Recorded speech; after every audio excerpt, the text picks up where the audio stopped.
What's up YouTube, Kristo here, and I finally have my part 2 of my top 20 designer fragrances for summer 2012. Check out my first part, number 20 through 11.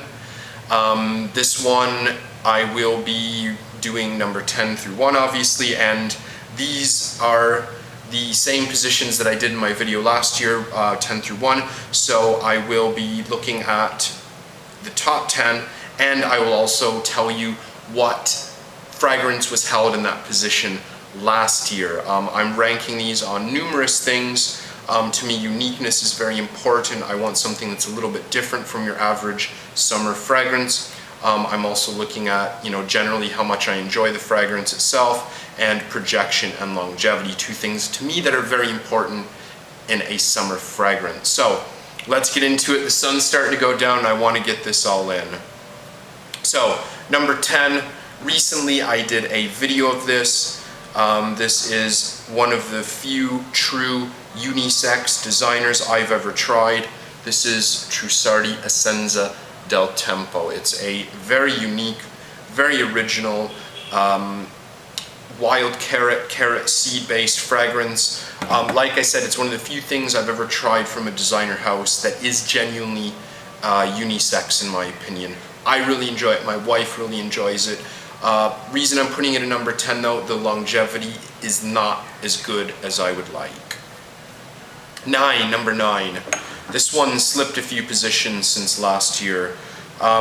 Very well made fragrance, very nice, but it's just a little ho-hum for me now.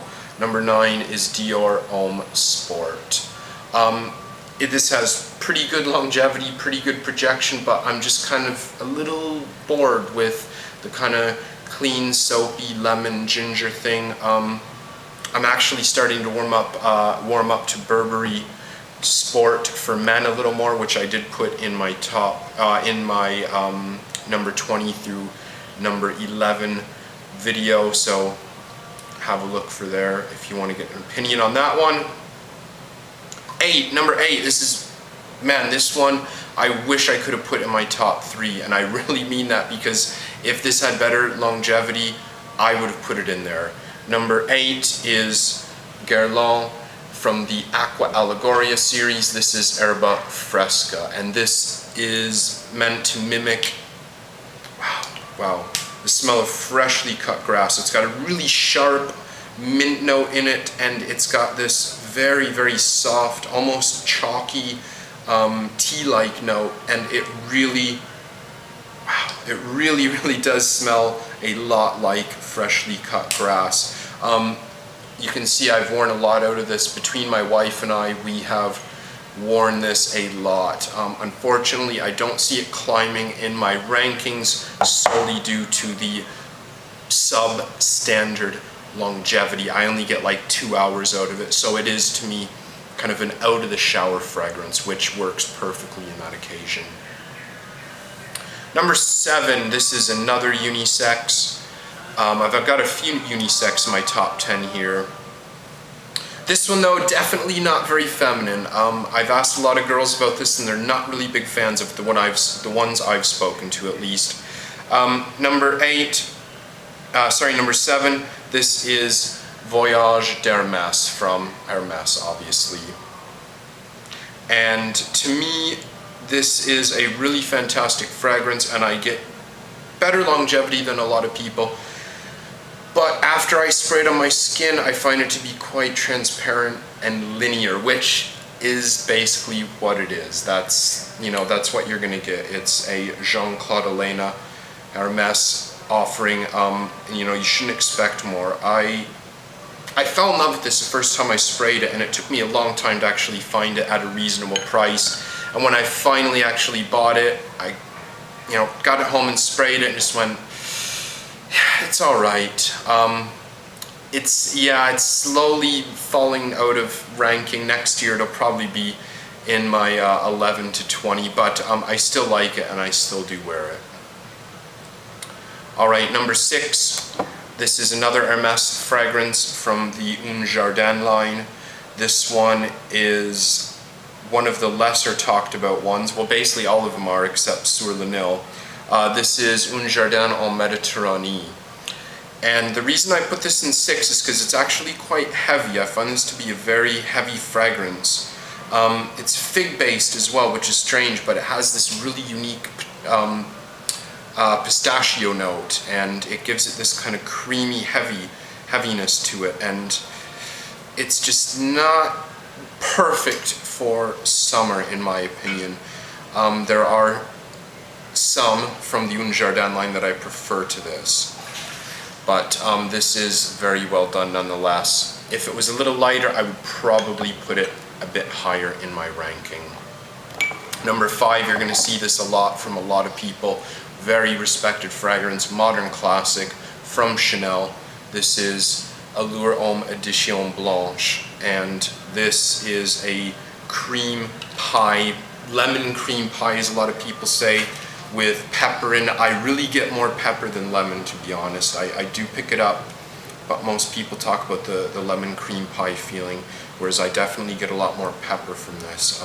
Either way, it's fantastic, and I'm one of the lucky people who do get kind of 6-7 hours out of it as well. So that's why I'm putting it in 5th place. Number 4, this one, my taste, I still enjoy this a lot, but I think it's just so damn heavy I had to slide it down a position or two.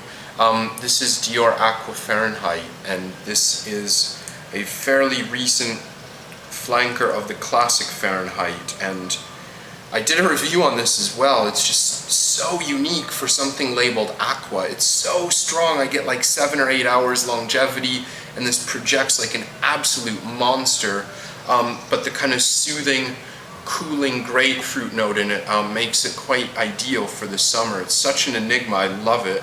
I've recommended it to a lot of people through comments on my review of it, and as well through PM, a lot of people asking about it, and I've basically recommended it to everyone. Alright, top 3 now. I'm going to put an asterisk here.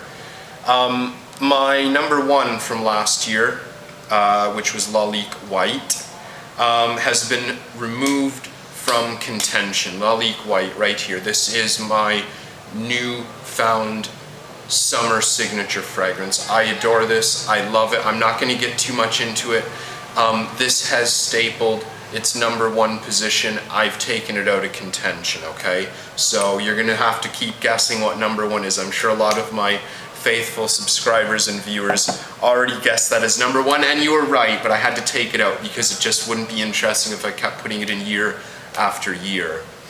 So let's get into my top 3. It took me a long time to decide which would be my top 3 and which order they would come in, but I'm finally happy with it, so let's get to it. Number 3, I did a review of this as well recently. Number 3, another Hermès Un Jardin. This one is Un Jardin Après la Mousson. And this is a fantastic, really interesting ginger and melon. I get like kind of a putrid melon feeling out of it, which sounds really weird, but if you live in the tropics, if you live in southern or Southeast Asia like I do, this really makes you think about, you know, what it smells like after a massive rain in the countryside. And I love it. I get great longevity out of it as well. It's definitely, I don't know, I'm starting to notice it much longer on my skin than I used to. Really fantastic. I love it. Put it in number 3 for a few reasons, but that's still a flattering number.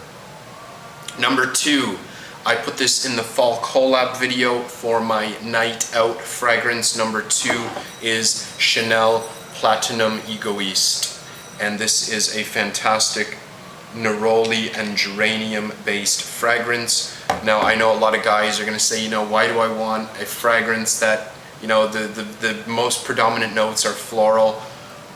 Don't worry about it. This is classy and masculine. It's kind of clean. I've heard it described as soapy, and I wouldn't quite go as far as saying it's soapy, but it is definitely clean. It's got that fantastic neroli, geranium. I love it. I've worn a lot of this. You can see I put a pretty big dent in that. Number 2, Chanel Platinum Egoist. So, number 1, what is it? Some of you might have, through deduction figured out what it would be. Others, I might catch you straight out of left field. Number 1, I did a review on this as well, and if you watch the review, I did it quite a while ago, 6 or 8 months ago, I believe, and since then I have just fallen deeply in love with this fragrance. Number 1, my number 1 designer for 2012 is Cartier Roadster Sport. This is such a fantastic fragrance. I'm going to spray it right here just because I love it so much. It's awesome. Gaiac and bergamot, 2 of my new favorite notes. I love this so much, which is strange because the original Roadster I hate. I absolutely hate it. I put it in my Sacco shit, and it will stay in my Sacco shit.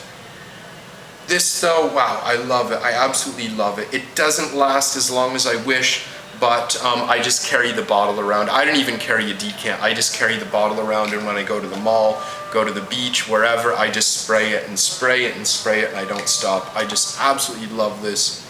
The opening is so great. Kind of earthy green feel to it. Such a fantastic fragrance. I highly recommend checking this out. Whether you like the original Roadster or not, very, very highly recommended. That's my number 1. So I want to know what you guys think of my top 10 list. What would you put in your top 10? Maybe top 5, top 3. Maybe I put something that you guys really don't like. Let me know. I'd be curious to hear. So thanks a lot, and I hope you enjoyed it.